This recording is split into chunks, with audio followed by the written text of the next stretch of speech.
Welcome sa Dries TV. Kung interesado ka sa ganitong news, huwag kalimutang isubscribe ang ating YouTube channel. Maraming salamat! Welcome back again sa ating YouTube channel mga kakimpaw, and sa update natin ito ang pag-uusapan natin ay tungkol sa mga importanteng kaganapan kina Kim and syempre kay Paolo Avellino. Pero bago po ang lahat, maraming salamat sa inyong patuloy na pag-support at pagsubaybay sa mga daily update natin. Kaya naman bilang pasasalamat, narito po ang ilang napili kong komento patungkol ito sa naging previous update. Unang komento mula po ito kay Ginang Edetana Donza. Sabi niya, Hiders, good PM, bahala silang mga bashers. Mamatay sila sa inggit. We could have it all or the winner takes it all. 100% ay totoo na. Walang makapalag ng Kim Pao. Kilig to the bones. Maraming resibo. So ano ngayon? Kaya stop, look, and listen na lang.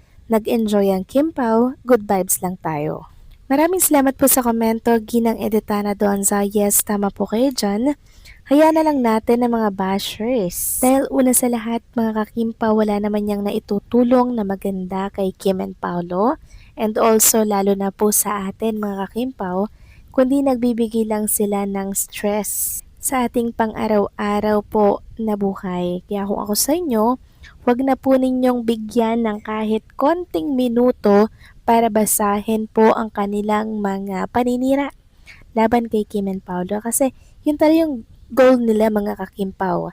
Sirain si Kim and Paolo sa lahat ng Kimpaw fans para bumitaw tayo, at pag bumitaw tayo, syempre wala nang makukuhang project si Kim or si Paolo or ang tambalang Kimpaw. Diyan po nagsisimula yun, mga kakimpaw. Kaya ang mga anay, yan po talaga ang sisira kay Kim and Paolo. Kaya wag natin silang bigyan ng kahit konting pagkakataon para gawin yon kay Kim and Paolo. Kaya maging matatag lang tayo, mga kakimpaw, kung ano po yung paniniwalaan natin or pinaniniwalaan natin, dahil sa oras na bumigay tayo sa mga ginagawa po nilang paninira, eto na po, mga kakimpaw, ang simula ng pagkasira ni Kim and Paolo. Kaya please lang, magtiwala tayo kay Kim and kay Paolo. So maraming salamat sa komento, Ginang Edetana Donza. God bless and mabuhay kayo. Next comment naman mula po kay Ginang Norma Dayag. Sabi niya, Good evening, Ders TV. Ayon kay Chika, ay natukoy na ang bashers na to.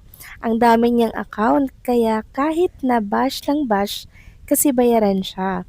Ang dami niyang account, kaya wag na tayong maniwala dito sa negative comments to Paulo. God bless you, Ders, for your unwavering support to KP. Love na love ko ang KP. Maraming salamat sa komento, Ginang Norma Daya. Yes, marami po talaga ang mga account na mga bayarang trolls, bashers, dahil yan po talaga yung trabaho nila, mga kakimpaw. Gumawa po ng ikakasira ng mga public figure or ng mga artista, dahil dyan nga po sila kumikita.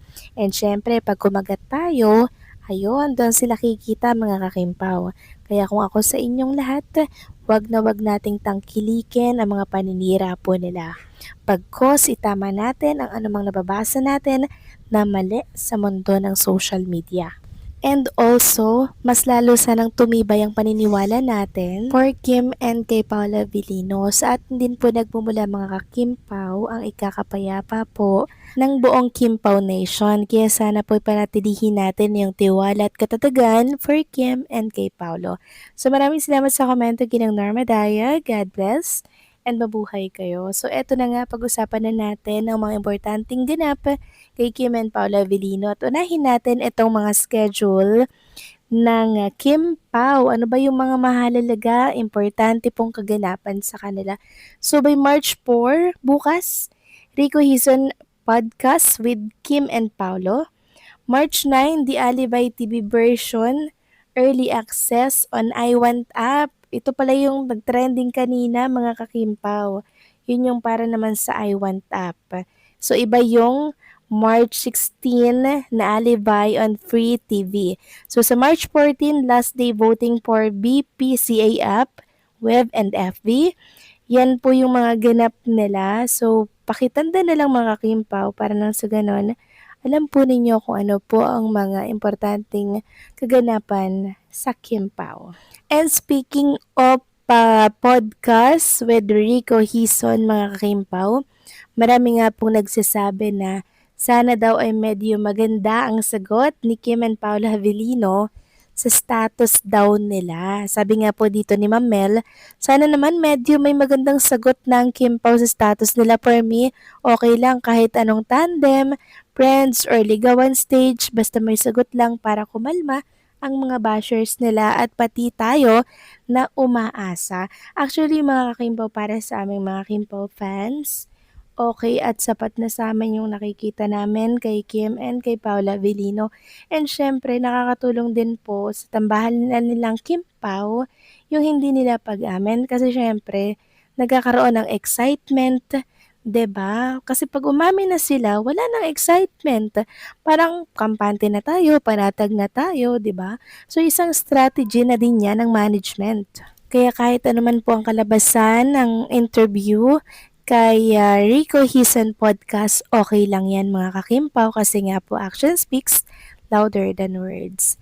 Samantalang kanina naman, naglabas po ng 17 photos si Chinita Princess sa kanyang Instagram account na kung saan talaga namang minodel niya po yung kanyang OOTD kanina sa It's Showtime. Marami pong nakamiss mga kimpaw sa ginawang ito ni Chinita Princess kasi ngayon na lang ulit siya nakapag picture-picture ng katulad nito. Marami nga din na nagsasabi na naglaro na naman si Chinita Princess ng ganda-gandahan. Samantalang next topic naman tayo, pag-usapan naman natin ang tungkol dito sa pag-amin po ng isa sa mga contestant ng It's Showtime ng kanyang nararamdaman kay Kim Chu. Yes, mga kakimpaw, kanina po sa live ng It's Showtime, nagtapat siya ng kanyang nararamdaman na crush niya daw si Chinita Princess. Dahil every time daw na ngumingiti si Kim Chu, nawawala daw po yung mata ni Chinita Princess. Sabi nga po dito ng GMA Network, It's Showtime, madlang player na si Jelbs, inaming si Kim Chu ang kanyang celebrity crush. At right after nga po ng pag-amin ni Jelbs mga kakimpaw, pinapawisan siya ng husto. Kaya naman si Kim Chu na po ang nagpunas ng pawis niya mga kakimpaw sa kanyang noo. And si Kuya sobrang kinilig.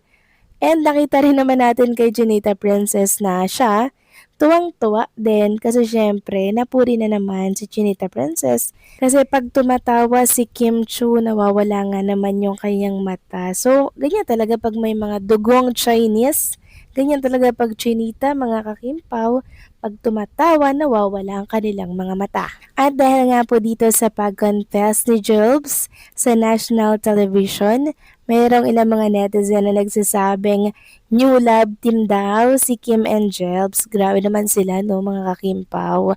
So syempre hindi mawawala si Paulo kay Chinita Princess dahil ito ay isang katuwaan lamang sa national television. So paano mga kakimpaw, hanggang dito na lamang pong update natin. Maraming salamat sa patuloy na pagsuporta.